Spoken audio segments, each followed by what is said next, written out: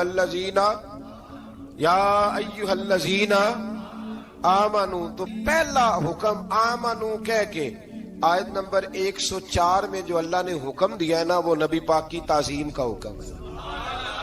پہلا حکم ہی اللہ نے حضور کی عزت اور ناموس کا ارشاد فرمایا۔ پہلا اس ترتیب کے لحاظ سے وہ ہوا یہ کہ جب نبی پاک کو بات ارشاد کرتے تو صحابہ کرام اٹھ کے عرض کرتے رائینا یا رسول اللہ، حضور سمجھ نہیں آئی ذرا رعایت کر دے۔ تو یہودیوں کی عبرانی زبان کے اندر نہ ذرا کھینچ کے پڑھتے تھے رائینا، تو اس کا معنی بنتا تھا معاذ اللہ اے ہمارے چرواہے، بکریاں چرانے والے کو بھی وہ رائینا کہتے تھے۔ تو جب صحابہ یہ کہنے لگے تو اللہ نے منع ہی کر دیا، فرمایا میرے محبوب کے غلاموں، اس لفظ کے پیچھے چھپ کے، اس لفظ کے پیچھے چھپ کے لوگ میرے نبی کی بے ادبی کر جاتے ہیں، تو جس لفظ کا کوئی ایک معنی بے ادبی والا بنتا ہو وہ لفظ بھی میرے نبی کے لیے نہ کہو، لفظ وہ والے کہو جس میں کوئی بے ادبی کا معنی نکلے نہ۔ یہاں لوگوں نے بڑے بڑے لفظ نہیں بول دیے، پھر کہتے میرا مطلب یہ تھا، میرا مطلب وہ تھا، تو نے وہ لفظ بولا کیوں جس کا کوئی غلط مطلب بھی نکل سکتا تھا۔ اللہ نے فرمایا یا ایھا الذین آمنوا لا تقولوا رائینا، اے ایمان والو رائینا کہو ہی نہ۔ تو یا اللہ کیا کہیں؟ فرمایا وقولوا انظرنا، تم کہو یا رسول اللہ ایک نظر فرمائیے، انداز دیکھیے، انظرنا ایک نظر۔ تو ہمارے بزرگ تو پہلے ہی بڑے پیار والوں نے کہہ دیا یا رسول اللہ انظر حالنا، کہتے کہاں سے لاتے ہو جملے؟ میں نے کہا اللہ کی کتاب سے، یا رسول اللہ انظر حالنا یا حبیب اللہ اسمع قالا، تو تم کہو انظرنا، محبوب نظر کرم کرے، واسمعوا، اور کیا ضرورت ہے دوبارہ پوچھنے کی؟ اللہ کہتا ہے پہلے ہی دھیان سے سنا کرو، پہلے ہی واسمعوا، پہلے ہی احتیاط سے سنو، وللکافرین عذاب علیم، اور کافروں کے لیے دردناک عذاب ہے۔ لے جی اسی پارے میں اللہ تبارک و تعالیٰ نے پھر اہل یہود کا ذکر کیا، تو یہود کہنے لگے کہ ہم حضرت ابراہیم کے ماننے والے ہیں، تو اللہ کریم نے وہ بھی ذکر کیا کہ میں نے تو ابراہیم کو آزمایا ہے، وَإِذِ ابْتَلَىٰ إِبْرَاهِيمَ رَبُّهُ بِكَلِمَاتٍ فَأَتَمَّهُنَّ، ہم نے ابراہیم کو کچھ چیزوں سے آزمایا ہے، وہ ہماری آزمائش پہ پورے اترے۔ قَالَ إِنِّي جَاعِلُكَ لِلنَّاسِ إِمَامًا، تو پھر ہم نے انہیں کہا کہ ہم آپ کو پوری دنیا کا امام بنائیں گے۔ وہ آزمائش کیا تھی؟ آگ میں جانا بھی آزمائش، بیٹے کا نہ ہونا بھی آزمائش، بیٹا ہوا تو پھر اسے وادی غیر ذی زرع ان میں چھوڑ کے آنا بھی آزمائش، بڑا ہوا تو پھر ذبح کرنا بھی آزمائش۔ فرمایا جہاں جہاں آزمایا ہے نا، ابراہیم ہماری آزمائش میں پورے اترے۔ فرمایا تو مفت میں حضرت ابراہیم کی اولاد بنتے ہو اور ان کا نام لیتے ہو اور ان کے ساتھ اپنا تعلق بناتے ہو، دیکھو تو صحیح وہ کتنی آزمائشوں سے گزرے۔ تو اس کا بھی اللہ نے اسی میں ذکر فرمایا۔ اور پھر وہ بات کرتے تھے حضرت یعقوب کی اور حضرت اسحاق کی، تو فرمایا وہ تو ہمارے اتنے خاص بندے تھے کہ وصال کا وقت بھی انہوں نے اپنی اولادوں کو نصیحت فرمائی تھی کہ اللہ کی توحید پہ قائم رہنا، اس کا ذکر بھی اللہ نے اسی پارے میں بیان فرمایا۔ اور جو حضرت ابراہیم اور جناب اسماعیل نے کعبہ تعمیر کیا تو اس کا ذکر بھی اللہ تعالیٰ نے اسی پارے میں فرمایا۔ فرمایا جب وہ کعبہ بنا رہے تھے تو کہہ رہے تھے ربنا تقبل منا، کہہ رہے تھے اے اللہ بنا ہم نے دیا ہے پر مہربانی فرما ہم سے قبول فرما لے۔ تو جو آیہ کریمہ آخر میں عرض کرنا چاہتا ہوں اس پر بھی تھوڑی توجہ فرمائیں گے تو بات بڑی نکھر کے باہر آئے گی۔ یہ 16ویں رکوع کے اندر اللہ نے پھر یہود کا اور عیسائیت کا ذکر فرمایا، تو اللہ کریم نے ایک بات ارشاد فرمائی، یہودیوں کے ہاں جب کوئی بچہ پیدا ہوتا تھا پیلے رنگ کے ساتھ اس کو رنگتے تھے، یا کوئی خاص رنگ تھا ان کا، بچہ پیدا ہوتا تو اس پر وہ رنگ چڑھاتے کہ یہ جی ہمارے مذہب کا رنگ ہے۔ ہمارے ہاں بھی رسمیں ہیں نا اپنی اپنی، معاذ اللہ اپنی اپنی نہیں ہونی چاہیے، اللہ رسول کا حکم ہونا چاہیے۔ تو یہودیوں کے ہاں بچہ پیدا ہوتا تو ایک خاص رنگ چڑھاتے، عیسائیوں کے ہاں پیدا ہوتا تو وہ بھی ایک خاص رنگ چڑھاتے۔ تو مسلمانوں کے ہاں بچے پیدا ہوئے تو انہوں نے بھی توجہ کی کہ یہ کیا ہو رہا ہے، تو رب کریم نے فرمایا صبغۃ اللہ، رنگ اللہ کا ہی ہے۔ ومن احسن من اللہ صبغہ، اور فرمایا اللہ کے رنگ سے زیادہ خوبصورت کس کا رنگ ہو سکتا ہے؟ اللہ کا رنگ کیا ہے؟ لا الہ الا اللہ محمد رسول اللہ صلی اللہ علیہ. فرمایا نیلے پیلے کالے رنگ نہ چڑھاؤ، اپنے ذہن پر توحید و رسالت کا رنگ چڑھاؤ. یہ سب سے بہترین رنگ ہے. اگر تمہارے ذہنوں پر رب رسول کی توحید کا رنگ چڑھ گیا تو یہ وہ والا رنگ ہے، پھر تمہیں کسی اور رنگ کی طرف جانے کی ضرورت نہیں پڑے گی. تو فرمایا رنگ وہ پیدا کرو جو توحید کا ہے، رسالت کا ہے، اس رنگ کی توجہ کرو. قرآن مجید کے اس پارے میں اللہ کریم نے مختلف باتیں بیان کر کے آخری رکوع میں یہ جو رنگ کا ذکر فرمایا نا، تو یہ لگتا ہے پورے پارے کا خلاصہ ہے کہ رب کریم نے فرمایا اصل بات یہ ہے کہ تمہاری سوچوں پہ رب رسول کی توحید و رسالت کا رنگ ہونا چاہیے. وہ ایک دفعہ مسلمہ کذاب بے ایمان کہنے لگا میں نے بنا لیا ہے قرآن پاک کا جواب. معاذ اللہ. جواب کیا بنایا؟ وہ سورت ہے نا القاریہ تم القاریہ وما ادراک ما القاریہ، کھڑکھڑانے والی کیا ہے، کھڑکھڑانے والی تمہیں کیا پتا کیا ہے کھڑکھڑی، قیامت کا ذکر ہے. کہنے لگا میں نے اس جیسی صورت بنا لیا. تو کیا بنایا؟ الفیل ملفیل وما ادراک ما الفیل. کہنے لگا ہاتھی، تمہیں کیا پتا کیا ہاتھی، تم کیا جانو کیا ہاتھی. تو پاس جو اس کے اپنے بیٹھے تھے نا چیلے، وہ کہنے لگے چپ کر جا، سارے زمانے کو پتا ہاتھی کیا ہوتا ہے. تو پاگل ہے، اس کے دو کان ہوتے ہیں، ایک سونڈ ہوتی ہے، چار اس کے پیر ہوتے ہیں. بیوقوف آدمی قرآن کا مقابلہ کرنا ہے تو وہ چج کے ساتھ کر، پاگلوں کی طرح مقابلہ کرے گا، جوتے کھائے گا بھی، ہمیں بھی پڑھوائے گا. تو قرآن مجید کا کوئی مقابلہ کر سکا؟ تو اس آیہ مبارکہ میں اللہ نے کافروں کو یہ کہا اگر مقابلہ نہیں کر سکتے تو پھر اللہ سے ڈرو، ورنہ دوزخ میں ڈالے جاؤ گے، وہ جس کا ایندھن آدمی اور پتھر ہے، اور بنائی بھی کافروں کے لیے گئی ہے. اعدت للکافرین. جہنم کس کے لیے بنائی گئی ہے؟ کافروں اور منافقوں کے لیے. مسلمانوں کے لیے بنائی گئی. مسلمان مرضی سے چھلانگے لگائیں تو ان کی موج ہے، ورنہ ان کے لیے جہنم، ان کے لیے اللہ نے جنت بنائی ہے. اور یہ بات کرتے ہی رب کریم نے فرمایا اے محبوب علیہ الصلوۃ والسلام مومنوں کو خوشخبری دے دیں کہ اللہ نے ان کے لیے جنت بنائی ہے، اس میں باغات ہیں، انہیں رزق دیا جائے گا کھانے کے لیے، اور اس میں انہیں پاکیزہ بیویاں دی جائیں گی، اور پھر وہ اس میں ہمیشہ رہیں گے، انہیں اس سے نکالا نہیں جائے گا. آگے جو آیات کریمہ ہے نا، اس کے اندر اللہ تبارک و تعالیٰ نے فرمایا ہے کہ اللہ حیا نہیں کرتا سمجھانے کے لیے مچھر کی مثال بھی دینی پڑے. فرمایا قرآن سے کچھ لوگ ہدایت حاصل کرتے ہیں اور کچھ گمراہ ہو جاتے ہیں. جب لوگ اپنی مرضی کی تشریحات چاہتے ہیں تو گمراہ ہوتے ہیں، اور جب قرآن کو رسول اللہ صلی اللہ علیہ وسلم اور امت مسلمہ کی تشریحات کی روشنی میں سمجھتے ہیں تو پھر اللہ ہدایت عطا فرماتا ہے. پھر اللہ تبارک و تعالیٰ نے آگے ارشاد فرمایا حضرت آدم کی پیدائش کا واقعہ. کچھ مفسرین نے لکھا اللہ نے مشورہ کیا تھا فرشتوں سے، وَإِذْ قَالَ رَبُّكَ لِلْمَلَائِكَةِ إِنِّي جَاعِلٌ فِي الْأَرْضِ خَلِيفَةً. لیکن کچھ مفسرین کہتے ہیں کہ اللہ کو ضرورت نہیں فرشتوں سے مشورہ کرنے کی.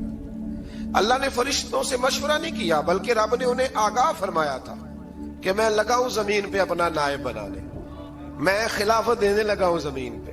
اب یہ تو دینے والی کی مرضی ہے نا، اس نے کس کو دینی ہے، یہ تو دینے والے کی مرضی ہے نا اس نے. تو کچھ لوگ کہتے ہیں کہ دینے والے سے زیادہ ہمیں پتہ ہے. تو فرشتوں کو بھی یہ اجتہادی خطا ہو گئی، کہنے لگے یا اللہ اسے نہ بنانا، یہ فساد کرے گا، یہ خون ریزیاں کرے گا. تو اللہ نے فرمایا جو میں جانتا ہوں وہ تم. اللہ اکبر. امام راضی فرماتے جب رمضان آتا ہے تو اللہ فرشتوں سے کہتا ہے ذرا یہ کھول کے دروازے دیکھو نا یہ زمین پہ کیا کر رہے ہیں. تم تو کہتے تھے فساد کریں گے اور یہ سارے تراویحیں پڑھ رہے ہیں. تم تو گویا کہتے تھے فساد کریں گے اور یہ تو دیکھو گویا رمضان کے روزے رکھ رہے ہیں. یہ تو میری یاد میں نکلے ہوئے. تم کچھ کہتے تھے اور دیکھو میں نے تمہیں کہا تھا نا جو میں جانتا ہوں وہ تم. اللہ نے پھر حضرت آدم علیہ السلام کو تمام زمانے کے علوم عطا کیے، علم سکھا لیا. تو فرشتوں سے کہا تم بھی ان چیزوں کے نام بتاؤ، تو وہ بتا سکے نہیں. اللہ نے فرمایا اب اس طرح کرو آدم کو سجدہ کرو.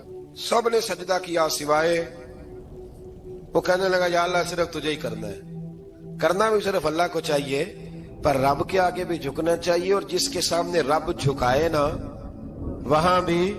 اور یہ جو عاجزی ہے نا، یہ جو جھکنا ہے، یہ علم کے آگے ہے. ہماری مصیبت یہ ہے کہ ہم علم کے آگے بھی گردن جھکانے کو تیار نہیں ہوتے، وہاں بھی ہم خود عالم فاضل بن جاتے ہیں. تو فرمایا کہ سب سے کہا سجدہ کرو، سب نے سجدہ کیا سوائے ابلیس کے، تو پھر ہوا کیا؟ وکان من الکافرین، وہ کافروں میں سے ہو گیا۔ پھر اللہ نے حضرت آدم کو اور جناب حوا کو نا مقام دے دیا جنت میں رہنے کے لیے، اور کہا سارا کچھ کھانا، درخت کے قریب نہ جانا۔ ابھی آپ کسی سے کہہ دیں تھوڑا سا کہ پیچھے نہ دیکھنا، یعنی اگر میری سمجھ لیں ادب کی وجہ سے کوئی 1.5-2 منٹ یا 6 منٹ نہیں بھی نہ دیکھے گا تو سوچے گا ضرور کہ پتہ نہیں اب پیچھے کیا ہے، مصیبت کیا ہے۔ یعنی آپ کہہ کے دیکھ لیں کسی کو، پیچھے نہ دیکھنا، فطرت ہے نا انسان کی، وہ جستجو کرتا ہے، کہا اس درخت کے پاس نہ جانا۔ تو حضرت حوا سلام اللہ علیہ کہتے ہیں دل میں خیال رہتا تھا کہ آخر ہے کیا درخت کے پاس۔ یہی انسان کا عقیدہ توحید ہے کہ جہاں سے رب منع کر دے وہاں وہ منع ہو جائے، اور یہ ان کی خطا نہیں تھی، یہ اللہ کی حکمت تھی، چونکہ رب نے تو پہلے کہہ دیا تھا بنایا ہی زمین کے لیے، تو یہ تو سارا کچھ ہونا تھا تو زمین پہ آنا تھا نا۔ تو حضرت حوا اور جناب آدم کے پاس شیطان آیا، اس کو نکال تو دیا تھا پر ابھی اس کا جنت میں آنا جانا بند نہیں ہوا تھا، یہ بھی اللہ کی حکمت تھی۔ تو وہ کہنے لگا تمہیں پتہ ہے بعد میں مر جاؤ گے؟ تو حضرت حوا کہنے لگی کیا موت بھی آئے گی؟ کہاں، اس کی تکلیف بھی بڑی ہوگی، تو پھر بچیں گے کیسے؟ تو کہنے لگے پھل کھا لو اس درخت کا، تو بچنے کے لیے پھل کھایا تھا۔ جس طرح لوگ آج بہت سارے کام بچنے کے لیے کرتے ہیں پر بچ سکتے، بچنے کے لیے پھل کھایا تو اللہ نے فرمایا زمین پہ چلے جاؤ۔ تو حضرت آدم زمین پہ آئے، پھر کئی 100 سال روتے رہے۔ فَتَلَقَّى آدَمُ مِن رَبِّهِ کَلِمَاتٍ، تو پھر اللہ نے خود ہی جناب آدم کو کچھ کلمے سکھائے۔ علامہ اسماعیل لکی فرماتے ہیں وہ کلمے یہ تھے کہ حضرت آدم نے میرے نبی کا وسیلہ پیش کیا، اللہ کریم نے جناب آدم کی دعا کو مقبول فرما لیا۔ پھر آگے بنی اسرائیل کا ذکر آ جاتا ہے۔ اللہ تعالیٰ نے بنی اسرائیل، آج آپ اسی قوم کو یہودی کہتے ہیں، ان کو اللہ نے اس زمانے میں فضیلت عطا کی تھی بہت زیادہ۔ تو عرب کے اندر جب نبی پاک علیہ السلام نے اعلان نبوت کیا تو کچھ لوگوں نے یہ کہہ دیا کہ اگر یہ یہودی کلمہ پڑھ لیں گے تو ہم بھی پڑھ لیں گے۔ تو پھر اللہ نے انہیں یاد کرایا کہ تم اصل میں کیا ہو، تمہیں کلمہ پڑھنا چاہیے۔ تو اہل یہود کا تذکرہ کرتے کرتے رب کریم نے ایک بات یہ بھی ارشاد فرمائی کہ تم لوگوں کو تو کہتے رہے ہو کہ وہ نبی آنے والے ہیں، وہ نبی آنے والے ہیں، اور جب آ گئے ہیں تو ماننے کو تیار نہیں ہو۔ تو فرمایا تأمرون الناس بالبر وتنسون انفسکم وانتم تتلون الکتاب، لوگوں کو بھلائی کا حکم دیتے ہو اور اپنے آپ کو بھول جاتے ہو، افلا تعقلون، تمہیں عقل نہیں؟ پھر اللہ نے انہیں یہ بھی یاد کرایا کہ یاد کرو وہ زمانہ کہ جب فرعون نے خواب دیکھ لیا تھا کہ کوئی بچہ اس کی سلطنت کو تباہ کرے گا، تو پھر اس نے تمہارے بچوں کو ذبح کرانا شروع کیا اور تمہاری بیٹیوں کو چھوڑتا تھا۔ فرمایا یہ بھی تو تم نے دیکھا، میں نے تمہیں پھر تم سے کہا جہاد کرو قوم عمالقہ کے خلاف، تو مقام طیہ میں جا کے یہ لوگ کہنے لگے ہم سے جہاد نہیں ہوتا۔ اللہ نے انہیں ایک میدان میں قید کر دیا۔ بڑی دلچسپ بات، قید تو لوگ ہوتے ہیں نا چار دیواری میں، تو اللہ نے بنی اسرائیل والوں کو جب انہوں نے کہا ہم جہاد نہیں کریں گے تو اللہ نے میدان میں قید کر دیا۔ میدان میں، یہ یاد رکھیں، جب انسان اللہ کی نافرمانی کرتا ہے تو اسے ایسی قید ملتی ہے جس کا اس نے تصور بھی نہیں کیا ہوتا۔ ایک میدان ہے مقام طیہ، قید ہو گئے، سارا دن سفر کرتے تھے، سارا دن، تو رات کو تھک کے سوتے تھے، صبح اٹھتے تھے نا جب، تو وہیں ہوتے تھے جہاں کل صبح چلے تھے۔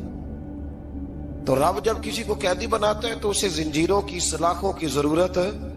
دعا فرمائے اللہ تبارک و تعالی غموں سے نجات عطا فرمائے، یہ دعا فرمائے، ایسی قید دیتا ہے کہ جس سے پھر چھٹکارا ہو سکتا۔